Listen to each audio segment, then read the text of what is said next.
Dave, Eddie, it's privately owned airports that are at the greatest risk. I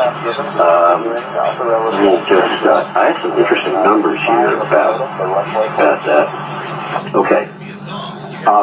In 1970, America had 2,847 privately owned public use airports. That number now is less than 1,000. Wow. It's a huge drop. That's almost 2/3. Yeah. That's almost 2/3.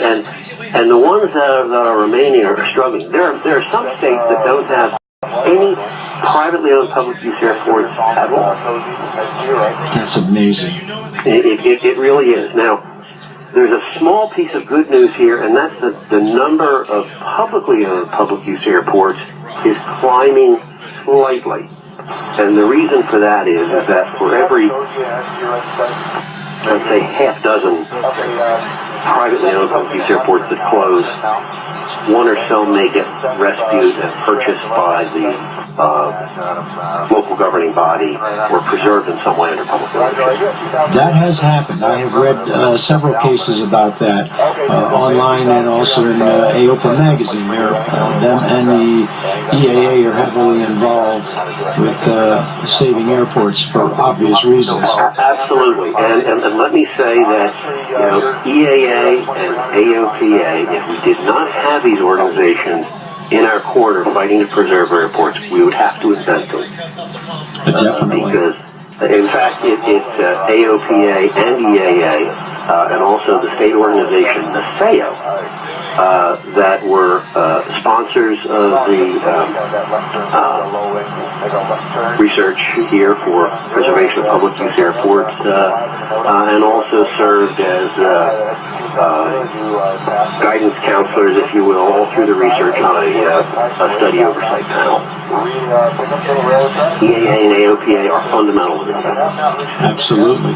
Well, the thing is, you just wonder some days what people are thinking when they rise up and they want to close, say, a privately owned airport, especially seeing how lately there have been many housing developments that have popped up around these airports. And these airports have been here, 30, 40, 50, 60 years.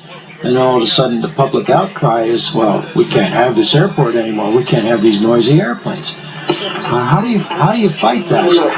Well, I want to say let's not use the word fight. Because when we fight our neighbors and we fight our communities, too often we lose. Even though the airport was there first, the burden is on us as members of the general aviation community, and the burden's on airports to be the best neighbor they possibly can be, even in the face of extremely unreasonable neighbors.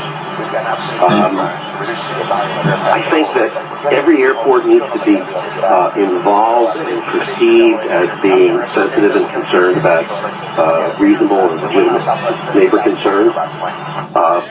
I think every airport needs to keep local public officials aware and involved. I would urge every airport owner to be involved with local service organizations like Lions, Rotary Club, Kiwanis.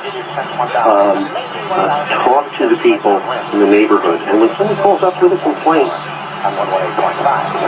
be as courteous as you can, be responsive, and invite those people down. Because remember, some people who complain about airplanes